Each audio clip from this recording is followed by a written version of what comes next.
This quick lesson is about how to make a buffer using weak acids. So what we need to look at first is what goes into the buffer. Again, this one is going to be based on using a weak acid and its conjugate. Buffers take advantage of weak acids and their equilibrium that they set up in water. What we need for a buffer is to have both the weak acid on the left side of this equation. We'll have plenty of water in our solutions. And we also need to have this conjugate base on the right-hand side. So what we really need is the weak acid and its conjugate both. Ideally, we would have about a 50-50 mix. So if we had about 1 mole of the weak acid, we'd want about 1 mole of the conjugate base. There are a few different ways that we can actually get HA and A- into the solution both at the same time. Ideally, we could just add them in, which is one way. The second and third way, we have to play around just a little bit. But the goal is to have HA and about the same equivalent of A- in our solution. Once that's there, this will all settle out via equilibrium to give us some equilibrium values, and we'd end up having a little bit of H3O plus, giving us a pH range. So again, the key is to have HA and A- into our solutions to start. So what are the 3 ways that we can get HA and the conjugate A- into the solution to make our buffer? Well, the first way is to use a weak acid and to go find that conjugate base in the form of a salt.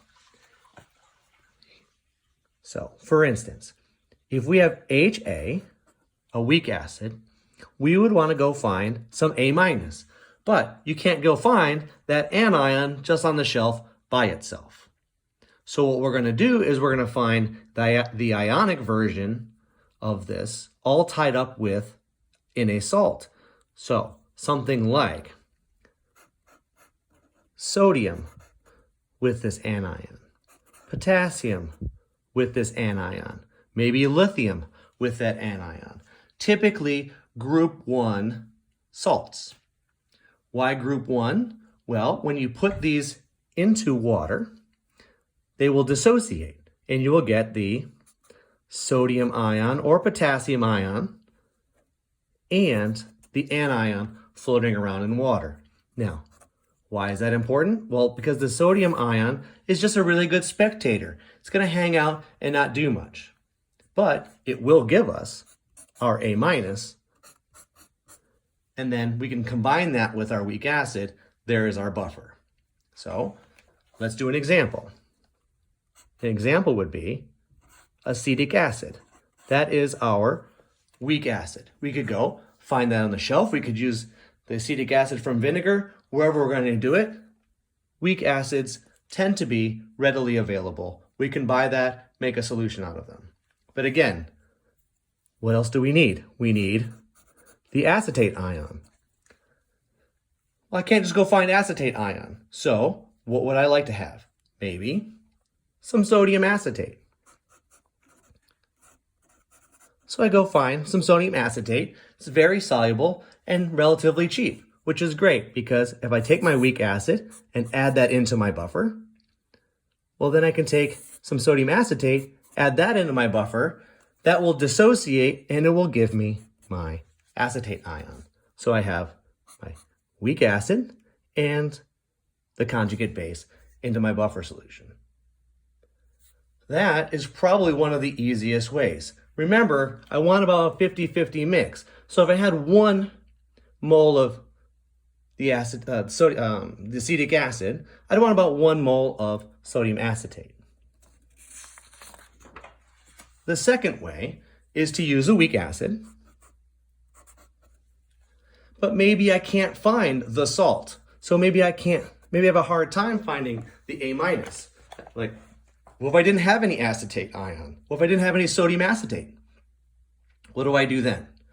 Well, what I can do then is maybe start off with twice as much of this, just the weak acid, and then I can use a strong base. Strong base is giving me hydroxide, like sodium hydroxide, lithium hydroxide, potassium hydroxide.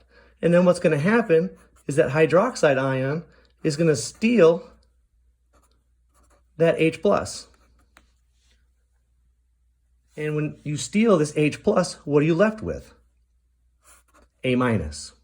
So ideally, we maybe start off with 2 moles of HA, throw in a mole of hydroxide, and then you can convert half of that HA into the A- here. So we don't actually have to go find the salt. We can actually just add twice as much of the weak acid, use a strong base to convert some of that into A-. Not the whole thing, not an equal amount right? You want to start off with about twice as much HA as you need, and then convert half of that into A-.